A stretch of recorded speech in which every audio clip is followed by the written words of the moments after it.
Hello friends, நீ நான் காதல் என்ற எபிசோடில் என்ன நடக்கலாம் அப்படிங்கிறத பற்றி பார்க்கலாம். இன்றைக்கான எபிசோட் ரொம்ப இன்ட்ரெஸ்டிங்கான எமோஷனல் எபிசோட் அப்படின்னே சொல்லலாம். இன்றைக்கான எபிசோட் பார்த்ததுக்கப்புறம் அடுத்து வர ப்ரொமோ ரொம்ப இன்ட்ரெஸ்டிங்கான ப்ரொமோவாக இருக்கும் அப்படிங்கிறதுல எந்த டவுட்டுமே இல்லை. இப்போ ராகவ் காரில் வந்துட்டு இருக்காங்க. அங்கே பார்த்தா அபியோட அப்பா வெயிட் பண்ணிட்டு இருக்காங்க. இப்போ அவங்கள காரில் கூட்டிகிட்டு போகும்போது அபிக்கு என்ன பிடிக்கும் பிடிக்காது அப்படிங்கிற விஷயம்லாம் கேட்குறாங்க. ரொம்பவுமே ஃபன் கலாட்டா மூமெண்ட்டாக இருக்குது. ஏன்னா அபி வந்து என்னென்னமோலாம் சொல்கிறாங்க இல்லையா அபியோட அப்பா, அதெல்லாம் கேட்டு ராகவ் வந்து செம்மையாக ரியாக்ட் பண்ணிகிட்டு இருக்காரு. ரொம்பவுமே ஜாலி மூமெண்ட்டாக இருக்குது. ஆனால் என்னன்னா அபிக்கு பொய் சொன்னா பிடிக்காது அப்படிங்கும்போது இப்போ ராகவ் யோசிக்க ஆரம்பிக்கிறாங்க.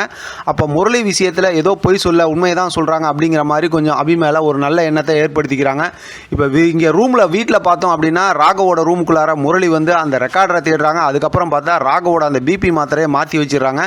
இப்போ முரளி மாற்றி வச்சிருக்க மாத்திரை என்னன்னா, அந்த மாத்திரையை பிபி சாப்பிட்டோம்னா பிபி குறையாது, இன்னும் அதிகமாகும் அப்படிங்கிற மாதிரி ஒரு மாத்திரையை மாற்றி வச்சுட்டு இப்போ அபிக்கு ஏற்பட்டிருக்க பிரச்சனைக்கு உண்டான விஷயத்தை வந்து ராகவ் கிட்ட சொல்லும்போது ராகவ் இன்னும் கோவமாக தான் ரியாக்ட் பண்ணுவார் அப்படிங்கிற மாதிரி சொல்கிறாங்க. நம்ம நேற்று ப்ரொமோவில் பார்த்த மாதிரி இப்போ முரளி ஏற்பாடு பண்ண அந்த ரவுடி அபிக்கு ஃபோன் பண்ணி அந்த மாதிரி வீடியோ இருக்க அந்த மாதிரி விஷயத்த சொல்லிட்டு இப்போ அதுக்கு நான் என்ன பண்ணணும்னு அபி கேட்கும்போது, நீ அந்த வீட்டை விட்டு வெளியில் போயிடணும், ராகவ் கூட வாழக்கூடாது அப்படிங்கிற மாதிரி சொல்கிறாங்க. அபி அப்படியே அதிர்ச்சி ஆகிடுறாங்க.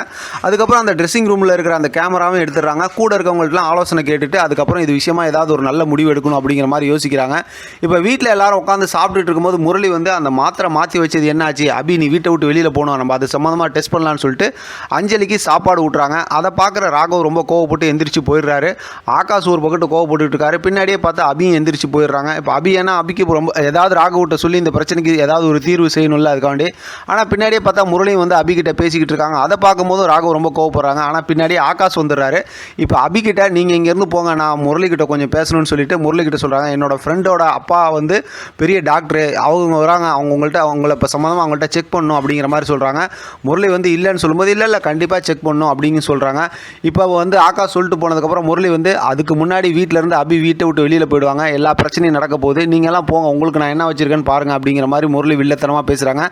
ராகவ் அந்த பிபி மாத்திரை சாப்பிட்டதில் பிபி குறையாமல் டென்ஷன் அதிகமாகி ரூமில் பதட்டமாக இருக்காங்க. இப்போ அபி வந்து இவர்கிட்ட எப்படி நான் இந்த விஷயத்தை சொல்கிறது அப்படிங்கிற மாதிரி யோசிக்கிறாங்க.